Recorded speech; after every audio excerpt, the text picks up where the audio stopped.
దేవుడికి పూజ చేయాలంటే ఆలయానికి వెళ్ళాలి, దేవుడిని దర్శించుకోవాలి, కొబ్బరికాయ కొట్టాలి, తీర్థ ప్రసాదాలు తీసుకొని రావాలి. ఇక స్పెషల్ పూజలు, హోమాలు, మంత్ర జపాలు, యజ్ఞాలు చేయాలంటే ఖచ్చితంగా ఆలయంలో గంటల కొద్దీ ఉండాల్సిందే. బట్ ఇదంతా ఓల్డ్, ఇప్పుడంతా హైఫై.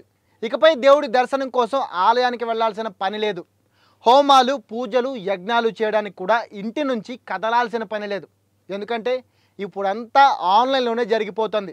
అంతేకాదు, వీటన్నింటినీ మీరు లైవ్లో మీ మొబైల్ నుంచే వర్చువల్గా చూడొచ్చు. పూజ అయిపోయాక మీ ఇంటికి దేవుడి పేరు మీద తీర్థ ప్రసాదాలు కూడా వస్తాయి. ఏంటి విచిత్రంగా ఉందా?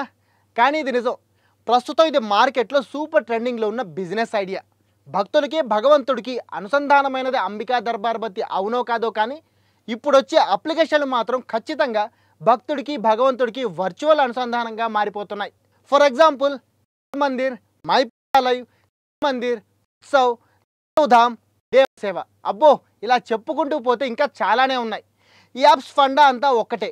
ఎక్కడ ఉన్న ఆలయాల్లో మీ పేరున్న పూజలు చేసి మీకు దాన్ని వర్చువల్గా చూపిస్తాయి. దీనికోసం మీ పేరు, గోత్రంతో ముందుగా టికెట్ బుక్ చేసుకోవాలి. ఆ టికెట్ రేటు 1000 నుంచి 10,000 వరకు ఉంటుంది.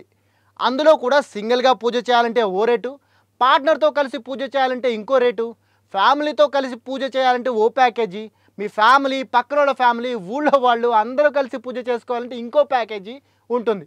మీరు తీసుకునే ప్యాకేజీ ప్రకారం మీరు టికెట్ తీసుకోవాలన్నమాట.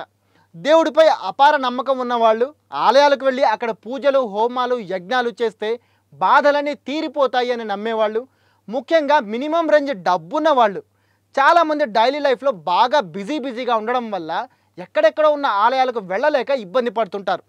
వాళ్ళే ఈ యాప్స్ మెయిన్ టార్గెట్. మీరు టికెట్ బుక్ చేసుకోండి. ఇక్కడ మీ పేరు, గోత్రంతో అనుభవజ్ఞులైన పండితులతో పూజలు చేయిస్తాం. ఆ పూజ మీరు లైవ్లో చూడొచ్చు, లేదంటే పూజ చేసిన వీడియో మీ మొబైల్కి పంపిస్తాం. మీకు తీరిక ఉన్నప్పుడు చూసి పూజ చేసిన ఫలితం పొందొచ్చు అనేది వీళ్ళ మాట. అయితే దేవుడికి వర్చువల్గా పూజ ఏంటో అర్థం కాదు. వాట్సాప్లో శుభలేఖ పంపించి పెళ్ళికి ఇన్వైట్ చేస్తేనే మనకి విపరీతంగా కోపం వస్తుంది. అలాంటిది వర్చువల్గా పూజ చేసే దేవుడా, నా కోరిక తీర్చు అంటే దేవుడికి కోపం రాదా? ఆ కోపంతో ఇంకో మొట్టికాయ వేశాడనుకోండి, ఇక అంతే. అసలు ఆలయాల సంప్రదాయం వచ్చిందే మనిషికి ప్రశాంతతనివ్వడానికి. జీవితంలో మనిషి ఫేస్ చేసే స్ట్రెస్, డిప్రెషన్ లాంటివన్నీ ఆలయానికి వస్తే ప్రశాంతమైన వాతావరణంలో తగ్గిపోతాయి. అలాగే హోమాలు, యజ్ఞాలు చేసేటప్పుడు ఆ యజ్ఞగుండంలో వేసే మెడిసినల్ హర్బ్స్ నుంచి వచ్చే మెడిసినల్ పొగ వల్ల పోతాయి. అలాగే రాగయుక్తంగా చదివే మంత్రాల హోరు వల్ల మైండ్లో ఒక ఎనర్జీ క్రియేట్ అవుతుంది. అలాగే ప్రదక్షిణలు, గర్భగుడిలోని పాజిటివ్ ఎనర్జీ, గంట కొట్టినప్పుడు, మూలమూర్తిని దర్శించుకున్నప్పుడు కలిగే ఎమోషన్, ఇవన్నీ ఆలయంతో ముడిపడి ఉంటాయి. మరి అలాంటివన్నీ ఈ వర్చువల్ పూజల్లో ఉండవు కదా.